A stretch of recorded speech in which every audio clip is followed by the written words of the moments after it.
I gotta remember how to do this. Okay. There we go. Good afternoon, everyone. Oh, come on. That was really lame. Good afternoon, everyone. Good afternoon. Jackie. Can we do one more? Good afternoon, everyone. Good afternoon, everyone. Go, Jets, go! Go. It's a real pleasure to be here with you today, and thank you to the organizers of this important day for asking me to come share my story with you here today. Each of us here is in the midst of writing our own stories. Mine's story is going to be different than Fern's, it's going to be different than my sister's, it's going to be different than Estrelita's, and it's going to be very different than any of you. But I will tell you that we all have a voice within our own story. I hope you enjoy hearing about my heart journey today. Just so you know, I'm currently in my 49th chapter of my story, which is ending soon, and I'll be starting my 50th. I know, right? Mom, can you believe you have a 50-year-old daughter? Yes, I can believe. In order for me to share my heart part of my story, I first need to flip back a few chapters in my book first. Chapters 23 to 26. Still sick, after almost 9 months of coughing and night sweats, sleeping poorly and lack of appetite, family doctor keeps telling me it's bronchitis or walking pneumonia. Even with my parents and my pushing, it was difficult for them to be taken seriously. I honestly believe that my age affected my doctor's ability to diagnose a more serious condition. A chest x-ray ordered by a vacationing substitute doctor finally revealed a significant mass was sitting in my chest.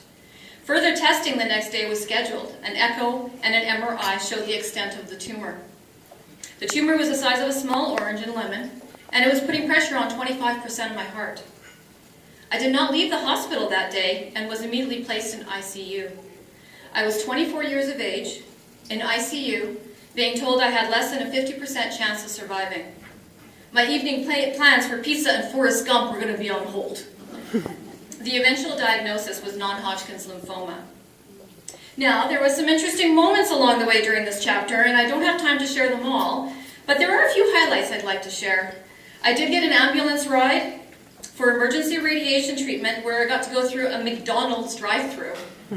We had ice cream. It was awesome. I did get to watch the radiation tech's hands shake as he nervously drew lines on me. He was very nervous because I was not able to lie down for treatment. I needed to sit straight up, perfectly still, not cough, or the radiation would hit my heart instead of the tumor. And I was awake during the biopsy that had to be done, and they had to do it on a 45-degree angle, for you see my blood pressure would bottom out, and so they couldn't put me out, nor could they lay me flat.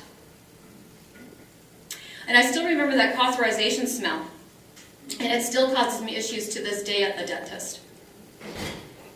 But I also remember the doctors and nurses, and they all worked so hard to figure out what to do with me and how to do workarounds so that they could give me the best possible care.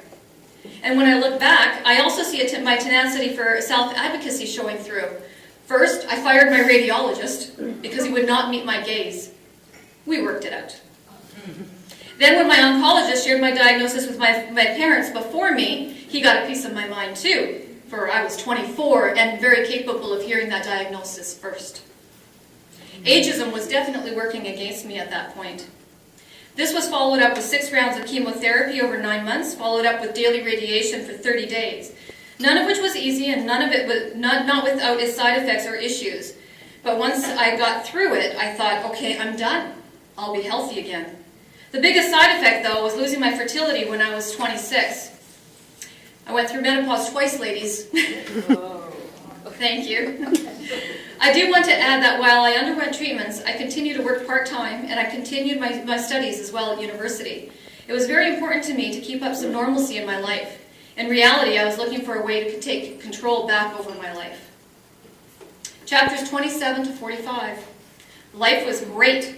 Normal, average, regular, all good. As time went on, my health became a distant memory, and I chose to have a break from doctors for a few years.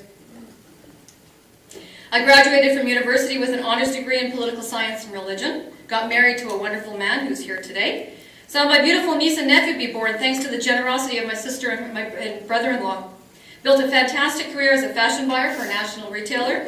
I traveled often for work as well as for personal to some amazing places. Spent wonderful time surrounded by family and friends, And yes, there was life stress, but looking back, I really had no worries. Life was good. And then wham. Well, it was really more of a whimper, but it might as well have been a wham for the impact it had on me. I woke up one morning and felt off. This was when I was 44. When I tried to get out of bed, a wave of dizziness and nausea hit so hard I could not stand up. A cold shiver ran through my body that was immediately followed by a hot wave. I thought, wow, that's not good. I've got the flu. I had no pain, no tingling, none of the typical signs of a heart attack. I called for my husband and I climbed back into bed. When the fatigue did not pass over the weekend, I started to worry that it was something, but I never thought heart issues. I honestly thought the cancer was coming back. Having a physical already scheduled, I called and asked to move it up. The fatigue that hit me on that day stayed horrible for about 10 days, and then it started to improve. The result of the EKG that I had in my physical showed that I had experienced a heart event, and I went to see a cardiologist. My original cardiologist diagnosed me with chemo-induced cardiomyopathy. It took me a long time to figure out how to say that. And I had an EF about 45%, which we know from the earlier presentation is below normal, but not terribly so.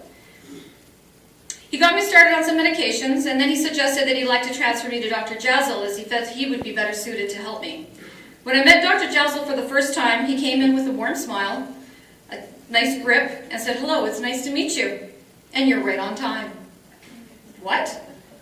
You see, the research is showing more and more the long-term damage on organs from the chemo drugs and the radiation. And on average, it seems to be about 20 to 22 years. Well, I was at the 22-year mark. This was both reassuring and terrifying at the same time. I was very happy to have a doctor who understood why this happened to me, but I was terrified because I didn't know what was coming next. December 31st, Happy New Year's, in my 46th chapter, I had an angiogram, which ruled out blockages, but did confirm a left bundle blockage. Happy New Year. I remained stable till I was 48. I instinctively felt my health was slipping in early 2016, but I was in denial about it and pushed harder to keep doing what I was doing. I ignored the fatigue. I even pushed aside troubles with my breathing and heart thumps or skips I was feeling. And to be honest, I didn't know what those were. Nobody had ever explained really to me what that felt like. And they had been happening in the previous years, but very infrequently, and they come so fast. I honestly didn't know that that's what I was feeling.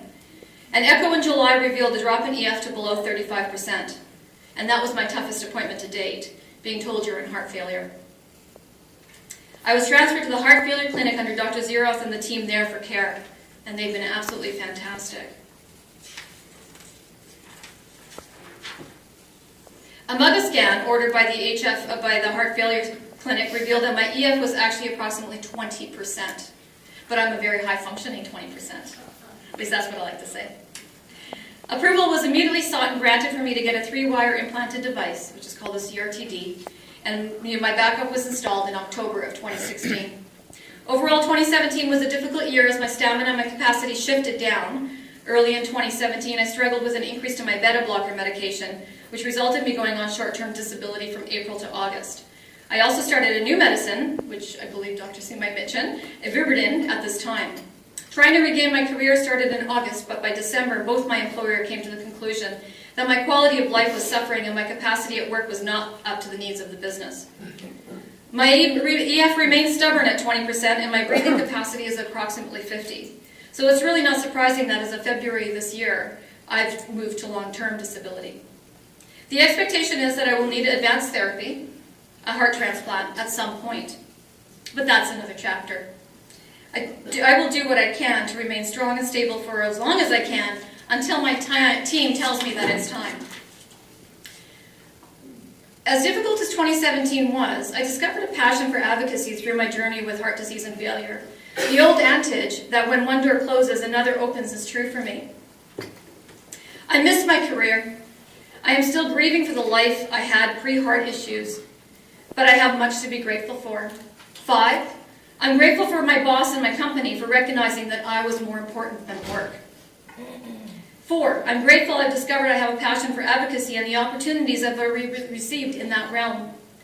3, I'm grateful to the doctors and nurses who have, in the past, and continue to, now in the present, to care for me so well. 2, I'm grateful for my family and friends for all the support and encouragement and love. And the number one item I'm grateful for is a heartbeat that I feel every day. Having heart failure is not an easy diagnosis. I've chosen to seek out a role where I can hopefully help others while I help myself. Everyone's story is different. Each is strong and unique in its own way. I hope my unique story was an enjoyable journey. Today I'm on the planning committee for the Heart Failure Support Group of Manitoba. I run a successful Facebook support group for Canadian women. I'm also the Manitoba representative for Heart Life, and most recently have started sharing my lived experience with others. My life is not how I planned it or I expected it to be, but I know I have a major role in how my life ongoing chapters will unfold. Thank you for listening.